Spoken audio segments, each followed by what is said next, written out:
자, 오늘 성경 말씀은 구약 성경 714페이지 에스라서 3장에 있는 말씀입니다. 에스라서 3장 8절에서 13절까지의 말씀인데요. 구약 성경 714페이지에 기록되어 있습니다.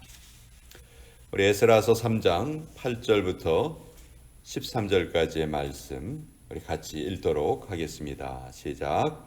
예루살렘에 있는 하나님의 성전에 이른 지 2년 둘째 달에 스알디엘의 아들 스룹바벨과 요사닥의 아들 예수아와 다른 형제 제사장들과 레위 사람들과 무릇 사로잡혔다가 예루살렘에 돌아온 자들이 공사를 시작하고 20세 이상의 레위 사람들을 세워 여호와의 성전 공사를 감독하게 하매 이에 예수아와 그의 아들들과 그의 형제들과 간미엘과 그의 아들들과 유다 자손과 헤나다 자손과 그의 형제 레위 사람들이 일제히 일어나 하나님의 성전 일꾼들을 감독하니라. 건축자가 여호와의 성전에 기초를 놓을 때에 제사장들은 예복을 입고 나팔을 들고 아삽 자손 레위 사람들은 제금을 들고 서서 이스라엘 왕 다윗의 규례대로 여호와를 찬송하되 찬양으로 화답하며 여호와께 감사하여 이르되 주는 지극히 선하심으로 그의 인자하심이 이스라엘에게 영원하시도다 하니 모든 백성이 여호와의 성전 기초가 놓임을 보고 여호와를 찬송하며 큰 소리로 즐거이 부르며 제사장들과 레위 사람들과 나이 많은 족장들은 첫 성전을 보았으므로 이제 이 성전의 기초가 놓임을 보고 대성통곡하였으나 여러 사람은 기쁨으로 크게 함성을 지르니 백성이 크게 외치는 소리가 멀리 들리므로 즐거이 부르는 소리와 통곡하는 소리를 백성들이 분간하지 못하였더라. 하나님의 말씀입니다. 아멘. 자, 오늘 이 말씀은 포로에서 돌아온 이스라엘 백성들이 두 번째 성전, 스룹바벨 성전을 처음에 짓기 시작했을 때의 모습입니다. 에스라, 느헤미야, 에스더 이 세 권의 책은 우리가 보통 포로기 시대의 역사다 이렇게 부르는데 무슨 말이냐면 남유다가 멸망당한 이후의 역사입니다. 남유다는 기원전 586년에 바벨론에 의해서 멸망을 당했습니다. 근데 이미 멸망당하기 전부터 한 20년 동안 바벨론에 계속 침공을 받았어요. 그래서 크게 이제 세 차례의 침공을 받고 그 세 차례 모두 다 포로들이 바벨론에 끌려가게 됩니다. 그리고 마지막 세 번째 침공 때 결국 나라가 멸망당하고 솔로몬이 세웠던 그 찬란했던 성전이 다 허물어지고 맙니다. 자, 보통 우리가 포로 생활의 연수를 몇 년이라고 우리가 알고 있죠? 몇 년 동안 포로 생활을 했어요? 70년. 70년 만에 너희가 다시 예루살렘으로 돌아오리라. 하나님께서 70년이라는 기간 동안 너희가 고생을 할 것이다. 그렇게 예언을 해주셨는데 이거 예레미야를 통해서 하신 말씀이죠. 근데 그 70년이라는 숫자를 우리가 기원전 586년에 망했는데 그러면 70년을 포로로 끌려가 있었다면 기원전 516년에 돌아와야 되는 거 아닌가. 우리가 연도 계산을 그렇게 하기가 쉽죠. 근데 제가 아까 말씀드린 것처럼 나라가 멸망되기 20년 전부터 포로로 끌려가기 시작한 거예요. 그러니까 포로 생활 기간 70년은 나라가 망한 때부터 계산되지 않고 그 이전 처음 포로가 끌려갔을 때 그러니까 약 20년 전부터 계산이 됩니다. 그리고 실제로 포로에서 귀환하게 된 연도는 기원전 538년 그 정도로 우리가 계산을 해요. 그때 이제 고레스가 칙령을 내려요. 바벨론에 의해서 포로로 끌려왔던 수많은 족속들을 다 해방을 시켜줍니다. 다 너희 있는 곳으로 돌아가라. 근데 조건을 하나씩 달죠. 너희가 있는 곳으로 돌아가서 너희가 섬기는 신에게 이 고레스 황제를 위해서 기도해라. 그래서 그때 유다 족속들도 다시 돌아오게 된 거예요. 그러니까 나라가 멸망한 걸로 따지면 약 50여 년 만에 이제 돌아오게 된 거죠. 자, 이때 포로로 끌려간 사람들 중에서 수없이 많은 사람들이 포로로 끌려갔지만 50여 년의 기간, 또 일찍 포로로 끌려간 사람 한 70년 만의 기간에 돌아왔어요. 벌써 한 세대를 30년으로 계산할 때 두 세대가 지났습니다. 그러니까 바벨론에 가서 이미 포로이지만 그곳에서 정착 생활을 시작을 해서 수십 년이 지났어요. 그런데 다시 다 파괴된 곳으로 돌아간다는 것은 이건 정말 보통 일이 아니거든요. 예를 들어서 우리가 지금 미국에 와서 이렇게 수십 년 살고 있는데 갑자기 대한민국이 폐허가 되었다. 그런 소리를 우리가 만약 들었다. 근데 이 중에서 야, 그럼 우리 모든 것을 다 버리고 대한민국에 돌아가서 그 무너진 것을 다시 세우자. 우리 고생스럽더라도 여기 있는 거 다 포기하고 한국으로 돌아가자. 이렇게 할 수 있는 사람들이 과연 몇 명이나 있겠어요? 뭐 100명 중에 1명 있을까 말까? 아마 그 정도밖에 안 될 겁니다.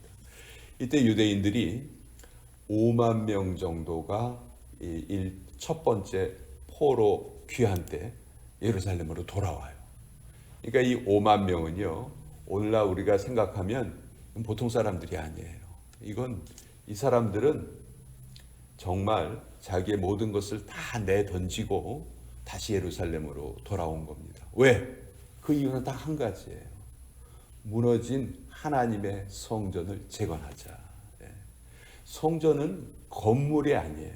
건물의 의미보다는 성전은 자기 이스라엘 백성들을 통치하시는 하나님의 임재의 상징입니다. 그러니까 이스라엘 백성들에게는, 구약시대의 이스라엘 백성들에게는 성전이 있고 없고가 너무도 큰 차이가 있었던 거예요. 근데 자기네들이 그렇게 자랑스러워했던 솔로몬 성전이 무너지고 나라가 망했다가 하나님의 그 신실하신 그 약속에 의해서 다시 돌아오게 된 거예요. 그래서 이 사람들이 돌아온 지 첫 해에는 돌아와서 바로 시작한 것이 아니고 준비를 했어요. 여러분 생각해 보세요. 정말 아무것도 없는 땅에 돌아온 거예요. 아무것도 없는 땅에 돌아와서 거기에서 성전을 지을 준비를 하기 시작한 거죠. 그 기간이 약 1년 정도 걸린 거예요. 8절에 보시면 예루살렘에 있는 하나님의 성전에 이른 지 2년 둘째 달에 이렇게 돼 있죠. 두 번째 해 둘째 달에 이제 성전 짓기를 시작을 합니다. 이때 12절에 보면 제사장들과 레위 사람들과 나이 많은 족장들은 첫 성전을 보았으므로, 첫 성전이 솔로몬 성전이에요. 솔로몬 성전을 보았던 사람들이에요. 이 사람들이 이제 다시 50년에서 70년 만에 이제 돌아온 거죠. 그러니까 예를 들어서 포로로 끌려갈 때 한 20살 정도였다. 그럼 벌써 이 사람들의 나이는 70살이 넘었을 거예요. 그렇죠? 50년 이후에 돌아왔으니까. 그 사람들은 어린 시절에, 젊은 시절에 봤던 솔로몬 성전의 그 웅장함, 모든 정성을 다해서 지은 그 건물이 어떤 건지를 잘 알고 있습니다. 눈으로 이미 보았어요. 근데 지금 그것은 다 허물어졌고 다시 돌아와서 새로의 건물을 지어야 되는데, 그때 이 건물의 기초를 놓일 때 대성통곡을 했다. 왜 대성통곡을 했을까요? 두 가지 의미가 있을 거예요. 첫째는 너무 기쁘죠. 다시 이 하나님의 전을 세운다는 그 사명을 자기들이 감당한다는 게 너무 기뻐요. 또 한 가지는 첫 번째 성전에 비해서 자기네들이 짓는 두 번째 성전이 너무 초라한 거예요. 그러니까 이 두 가지 감정이 막 복합적으로 좋으면서도 아쉽고, 우리가 하나님의 전을 지어야 되는데 좀 더 잘 지어야 하는데 하는 그런 마음으로 여러 가지 감정이 복합돼서 나이가 많은 사람들은 대성통곡을 하였고, 근데 그 첫 번째 성전을 보지 못한 그런 후세대 사람들은 어떻게든지 두 번째 성전이 지어진다는 그 기쁨만이 있는 거예요. 그러니까 여기 그것이 함께 섞여 있습니다. 대성통곡하는 사람도 있고, 어떤 사람들은 기쁨으로 크게 함성을 지르기도 하고, 이 두 가지가 함께 섞여 있었다, 이렇게 말을 하죠. 참 이 1차 포로에서 돌아온 이 사람들은 정말 대단한 사람들이었어요. 아까 말씀드린 것처럼 성전을 짓기 위해서 자기들의 모든 것을 다 포기했던 사람들입니다. 근데 이렇게 잘 시작을 했지만 또 불과 1년 만에 주변의 방해에 의해서 이 공사가 멈춰지게 돼요. 그리고 한 16년 동안 아무런 일이 벌어지지 않습니다. 그때 이제 하나님께서 두 명의 선지자를 보내시죠. 학개 선지자와 스가랴 선지자가 나타나셔서 너희가 지금 뭘 하고 있냐? 너희가 지금 여기에 도대체 왜 돌아왔냐? 돌아온 이유가 뭐냐? 하나님의 전을 짓기 위해서 돌아온 거 아니냐? 근데 그런 어려움이 있다고 해서 지금 이렇게 손 놓고 있으면 어떻게 하느냐? 그래서 백성들을 독려하죠. 그리고 백성들이 다시 정신을 번쩍 차리고 다시 두 번째 성전을 짓기를 시작을 합니다. 그래서 기원전 516년에 두 번째 성전 스룹바벨 성전이 완성이 돼요. 아까 유다가 멸망한 해가 언제라고 말씀드렸죠? 기원전 586년이에요. 그리고 두 번째 성전이 완공된 해가 기원전 516년이에요. 정확하게 70년의 기간 후에 70년 후에 무너진 성전이 재건되었다 하는 것을 우리가 알게 됩니다. 자, 하나님께서 자기의 백성들을 만나 주시는 곳, 하나님께서 자기의 임재를 보여주시는 곳, 하나님께 제사를 드리는 곳, 이곳이 바로 성전이었는데 오늘날은 어떤가요? 오늘날은 이렇게 소중한 성전이 남아있나요? 성전이 세 번 지어졌죠. 솔로몬 성전, 그리고 두 번째 오늘 우리가 살펴본 스룹바벨 성전, 마지막에 세 번째 신약 시대가 시작되기 바로 직전에 헤롯이라는 사람이 이스라엘의 분봉왕이 되죠. 근데 헤롯은 유대인이 아니에요. 에돔 사람이에요. 그래서 유대인의 환심을 사기 위해서 유대인들이 제일 중요하게 생각하는 게 뭐야? 성전이지? 내가 그러면 성전을 크게 증축을 시켜주면은 저 사람들이 나를 좋아하게 될 거야. 그런 생각으로 46년이나 공사 기간이 계속되게 되었죠. 그래서 세 번째 성전을 우리가 보통 헤롯 성전이다 그렇게 불러요. 근데 그 헤롯 성전이 지금 남아 있나요? 헤롯 성전이 로마 군대에 의해서 철저하게 파괴가 됩니다.